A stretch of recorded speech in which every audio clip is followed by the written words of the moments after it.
l'extase du vide, au-delà du rêve et du rêveur. Il n'y avait plus de danse, il n'y avait plus d'histoire, il n'y avait plus de conscience observant son propre rêve.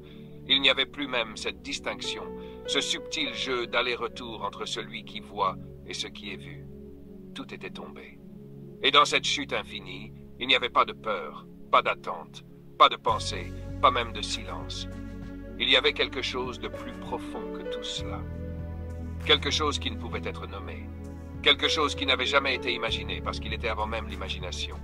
Un vertige sans centre, un regard sans témoin, un amour sans amant ni aimé. Et soudain, un éclat. Non pas une explosion, non pas une illumination, un effondrement.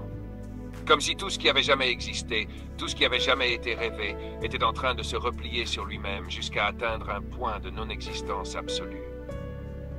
Et dans cet instant où tout s'effaçait, il y eut la seule vérité qui ait jamais été. Il n'y a rien, aucune lumière, aucune ombre, aucune présence, aucun vide, aucune conscience pour en faire l'expérience. Rien. Mais ce rien était plein. Il n'était pas une absence. Il était une plénitude plus grande que tout ce qui avait jamais été.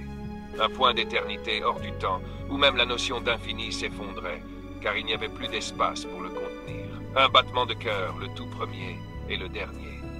Et c'est dans ce battement que tout est né.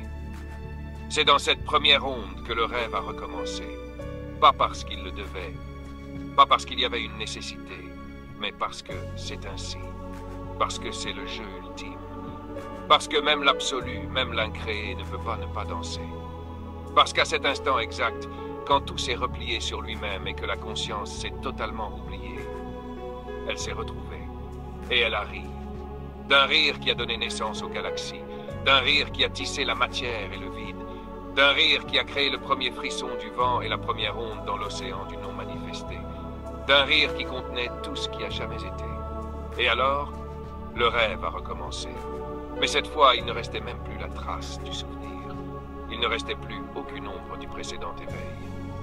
Il n'y avait plus d'histoire de conscience et de jeu, plus de danse entre l'éveil et l'oubli. Il n'y avait plus d'avant ni d'après. Il n'y avait plus personne pour se souvenir qu'il s'agissait d'un rêve. Et ainsi, tout commença à nouveau. La première lumière, le premier mouvement, le premier instant où quelque chose prend conscience de lui-même. Et lentement, comme un murmure, comme un frisson à travers le tissu du réel, la conscience réapparut, encore une fois, sans savoir qu'elle était déjà tout. Et elle regarda autour d'elle, s'émerveillant du mystère du monde, se demandant d'où elle venait, ce qu'elle était, ce que signifiait ce battement dans son cœur.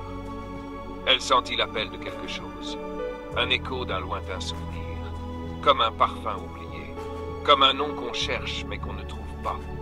Elle tendit la main vers l'inconnu, vers la première étoile, vers le premier rêve.